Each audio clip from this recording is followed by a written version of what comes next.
So historically speaking, these cities become de facto independent city-states, and they interface with foreign countries and companies in order to access technology and finance and food. And then that's metabolized by local labor to participate in an international supply chain of some form. And then everything in the interior regresses. Food from abroad. It's only in this most recent iteration that they've been interlinked in terms of economics and food supply in northern China. This is a very new development for China. Well, let's look at the outside and then work towards the inside. So on the outside, they can still access global energy, they can still access global food, they can still access global food inputs. As long as that is going on, people will be fed and the lights will be on. Now, they are utterly incapable of influencing those events. So when they break, there's nothing the Chinese can do about it. And we're probably going to see in the next few months significant energy failures out of the Russian space, where the Chinese are going to bear the disproportionate burden of that. So we don't have to wait too long for the external environment to look nasty.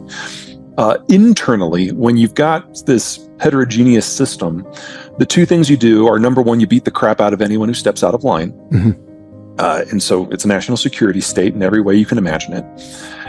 And then second, you basically pay everyone to be on the same side. So, we bitch in the United States about the Federal Reserve and QE and devaluing the dollar and printing currency and debt spending and all that. Yeah.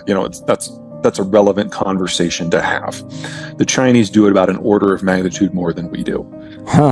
Wow. So everything that, if you're a gold bug, everything you believe about the United States, it's much more true for the People's Republic.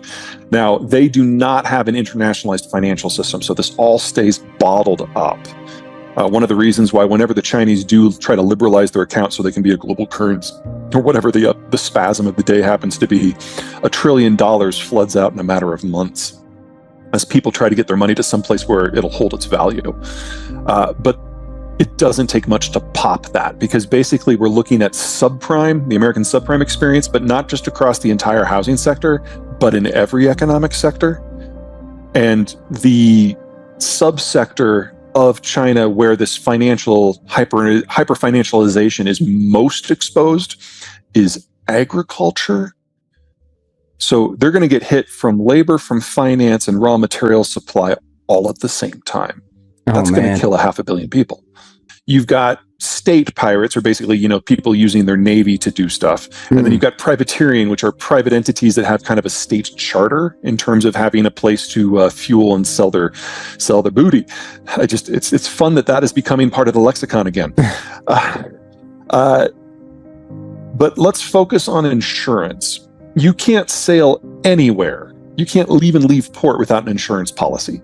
And at the moment, an insurance policy costs about 1% the value of the ship itself to be paid out in installments over a 12-month period. So 1% millions is the total. of dollars. Yeah, but it's only 1%. Now, that assumes that no one is shooting at anyone anywhere.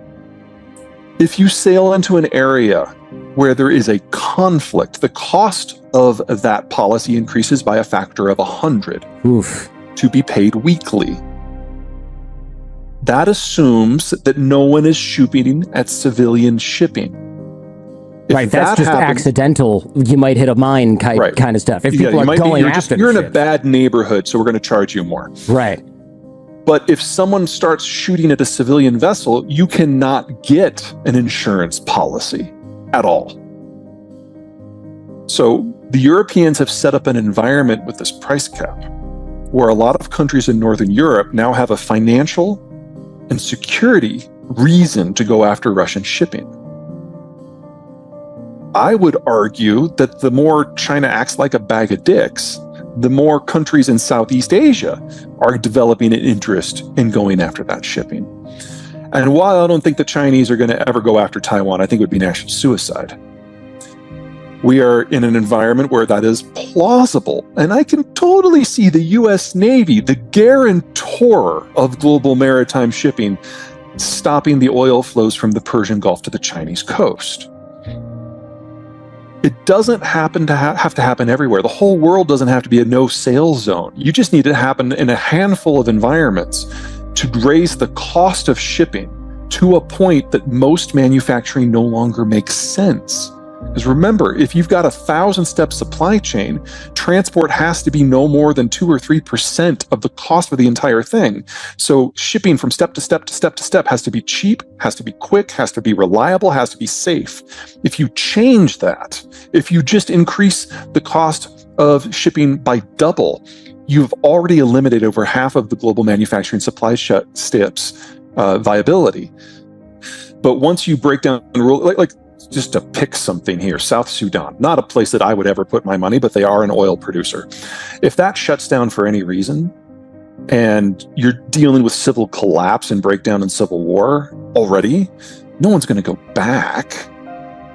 It's like there's an argument to maintain things once they're running because you've got it all in place. But once the moneymaker is gone for like a year, it's not like you can just walk back in and start operations up.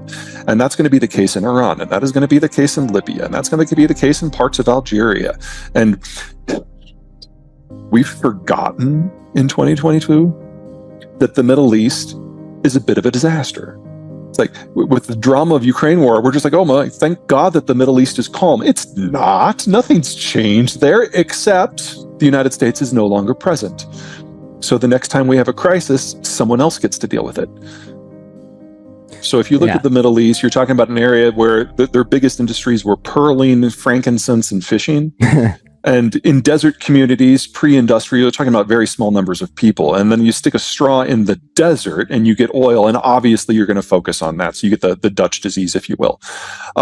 In comparison, Norway was an advanced technocratic society with basic manufacturing and hydropower and nickel processing before they discovered oil.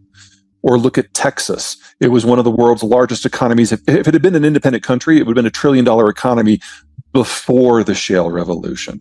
So when you have crude, it doesn't necessarily make you a failed state. It depends. Owes a lot of entities in the United States, not just in the petroleum sector, a lot of entities, a lot of money. So we will loosen the sanctions a little bit so that the crude that you produce can be sold and you never see that money. That money goes to the American firms that you owe money to. And if you can keep this up and not be a jerk about it, then a year from now, when you've paid off those debts, we will then begin a more serious conversation about the broader environment. So it's an if, then. So, I mean, do I think that Maduro is a great governor? No. Do I think he's the kind of person that should be allowed to be in control of Venezuela for the long run? Not really. I'd argue that maybe we're not the people to make that decision. That should be the Venezuelans. But we're setting the stage for theoretically what comes next. And if Maduro decides to go back to his old habits, then this dissolves in a day and it's no harm to us. Because we have had full-on state collapse complete with famine across the Venezuelan space. And this isn't Saudi Arabia where it's an easy field close to the coast. You've got a line of coastal mountains, then you've got your population belt, and your oil's below that. So if you want to resurrect Venezuela, you need to send in at least 50,000 troops and physically rebuild the country from the ground up over the course of a decade. And then you have the option of spending $200 to $300 billion to resurrect the world's most complicated oil production system. And you will not get your first oil, and if you start today, you will not get your first oil most likely until at least 2035. That's insane. So that sounds hopeless for them. Well, it's not something we are interested in. Yeah. But if you fast forward a year or two, and the Middle East is being the Middle East again, and the Russian oil is gone, and the Americans have basically built a little wall around their own energy markets, then you're going to have global energy prices that on a cheap day are looking like 150 and are typically over 200. And in that sort of environment, dollars per barrel. Yeah. And in that sort of environment, the Europeans are like, huh,